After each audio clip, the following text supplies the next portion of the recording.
তারপরে সেই মেয়েটা কান্না করতে করতে বলল, এত বড় সর্বনাশ কেন আমার করলি, কেন আমার মাথার মধ্যে চুইংগাম লাগিয়ে দিলি, কি ক্ষতি করছিলাম আমি তোর? আমি তো তোকে চিনি না, আমি প্রথম আসছি কলেজের নিয়ম কারণ আমি জানি না, তোর একটা ভুল পেয়েছিলাম, সেই জন্য আমি ক্লাসরুমে বলেছিলাম, সেই জন্য কি তুই আমার এত বড় ক্ষতি করবি? আমি কলেজে যেরকম মুভমেন্টে ছিলাম, মানে যে মুড নিয়ে আমি ওর মাথায় দিয়েছিলাম, সেই মুডটা এখন আর কাজ করতেছে না। মানে তখন খুব রাগ হচ্ছিল, এখন কেন যেন রাগ হচ্ছে না, এখন কেন যেন খুব কষ্ট লাগতেছে না। এটা আমি ভুল করলাম আসলে, একটা মেয়ের মাথায় এটা দেওয়া একদমই উচিত হয়নি, মেয়েটা একদম ন্যারো।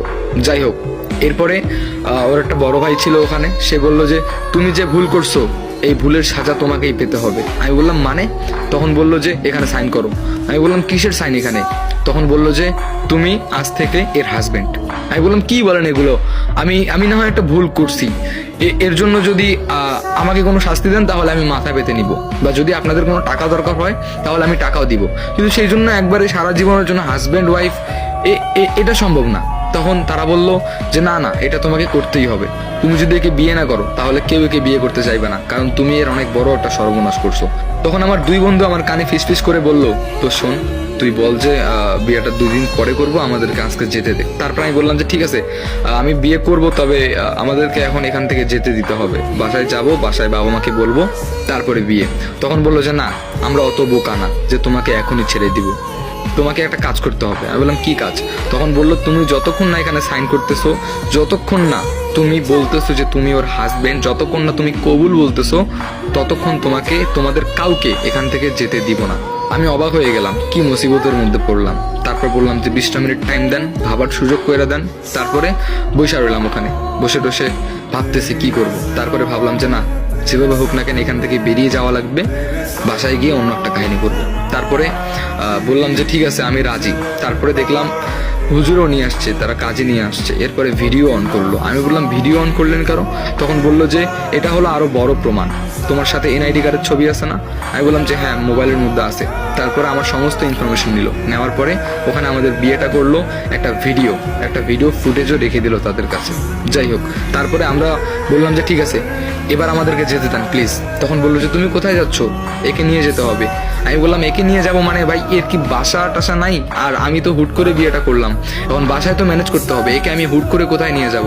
তখন তারা বলল এর মা বাবা কেউ নেই, আমি এর বড় ভাই হিসেবে একে আমি এতদিন মানুষ করেছি, কিন্তু তুমি যে এত বড় সর্বনাশটা করবে এটা আমি কখনো ভাবি নাই। আমি বললাম আরে ভাই, আমি কি এমন কাজটা করছি যে আমার এত বড় সাজা দিচ্ছেন আপনারা কি পাগল হইছেন? তারপরে 5-6টা ছেলে হাতের মধ্যে বাঁশ নিল যে আমাদেরকে মারবে। তখন আমার দুই বন্ধু বললো দোষ নেই, সাথে নেই, ব্যবস্থা আমরা করবো।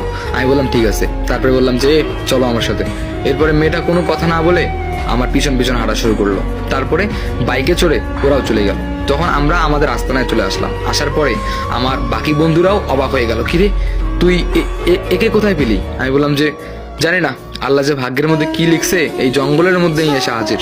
2 দিন আগে যে ক্যান ভুল কইরা এর মাথার মধ্যে চুইংগামটা মারলাম, আজকে দেখ আমাদের কি অবস্থা। তখন বললো যে ঘটনা বল। তারপরে সবকিছু খুলে বললাম ওদেরকে। এরপরে আমার এক বন্ধু বলল, আচ্ছা সামিরা, তুমি কিভাবে জানো যে আমরা এখানে আসি? আসলে আমি এগুলোর কিছুই জানি না। আমার মাথায় যখন এই সেন্টার ফুডটা মেরে দিয়েছে, আমি বাসায় গিয়ে খুব কান্না করছি। তারপরে আমার এক দাদি আসছে, এসে অনেক চেষ্টা করছে যে সেন্টার ফুডটা তোলার জন্য, কিন্তু উনি তো বয়স্ক মানুষ, অতটা বুঝেও নি। তিনি আমার মাথার মধ্যে আরো বেশি করে ভরাই দিছে। তারপরে ন্যারো করতে হয়েছে। আর আমার বিয়ে হতো 2-4 দিন পরে। এই সময় এই কাজটা করছে। তাই আমার ভাই সহ্য করতে না পেরে আমার উপরও অনেক রাগ করেছে। বলছে যে তুই কেন ওকে অপমান করতে গেলি? সেই জন্য বলছে যে ওই ছেলে এখন কোথায় আছে।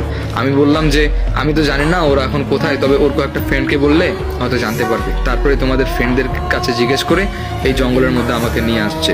যাই হোক, এখন আর আমার কিচ্ছু করার নেই। তুমি যদি আমার মাথায় সেন্টার ফুডটা না দিতে, তাহলে আজকে হয়তো তোমাকে এই দিনটা দেখতে হতো না। আমি বললাম যে হইছে, এখন চুপ করো। এখন কিভাবে কি ম্যানেজ করব এটা আমি কিছু বুঝতেছি না, আমার মাথা ঘুরতেছে। কিছুক্ষণ পর আমি মেয়েটাকে বললাম যে শোনো, আমি তোমাকে একটা কথা বলি। তখন মেয়েটা বললো হ্যাঁ বলো। আমি বললাম যে শোনো, আমি তোমাকে তোমার যত টাকা লাগে আমি তোমাকে টাকা দিব, প্লিজ তুমি আমার জীবন থেকে সরে যাও। দেখো, আমি তোমার সম্পর্কে কোনো কিছু জানি না। আর ওই লোকটা হুদাই কি বললো, তোমার বাবা মা নেই, এটা নেই সেটা নেই, আমি তোমার বিষয়ে কোনো কিছু জানতেও চাই না। প্লিজ আমার বাবা মা যেন না শুনে, আমি তোমাকে টাকা দিব, তুমি এই টাকাটা নিয়ে প্লিজ ভালো মতো এখান থেকে চলে যাও। তখন মেয়েটা কান্না শুরু করলো। আরে আজব তো, অদ্ভুত প্রবলেমের মধ্যে পড়ে গেলাম। তারপরে গ্রামবাসী কিছু লোক আসলো, এসে বললো যে এখানে মেয়ে নিয়ে আসছো তোমরা, এখানে তোমরা এতগুলো ছেলে একটা মেয়েকে নিয়ে আসছো, এটা কি নষ্ট গ্রাম মনে হয় নাকি, এই ধরো। তারপর আমাদের সবাইকে ধরে নিয়ে গেল গ্রামের মধ্যে, মানে আমরা তো ছিলাম একটু জঙ্গল সাইডে পিকনিক খাওয়ার জন্য আসছিলাম। তারপরে আমাদেরকে ধরে ওদের গ্রামের মেন জায়গার মধ্যে নিয়ে গেল। যাই হোক, ওখানে যাওয়ার পরে আমাদের হাত পা বেঁধে রাখছে। আরে ভাই, কোন গ্রামের মধ্যে আসলাম আর কি জায়গার মধ্যে ফেসে গেলাম। সঙ্গে আবার এই সামিরা যদি না থাকতো তারপরেও বাঁচা যাইতো, কিন্তু এতগুলো ছেলের মধ্যে একটা মেয়ে খারাপ কিছু সন্দেহ করছে। যাই হোক, তারপরে কি হলো জানেন?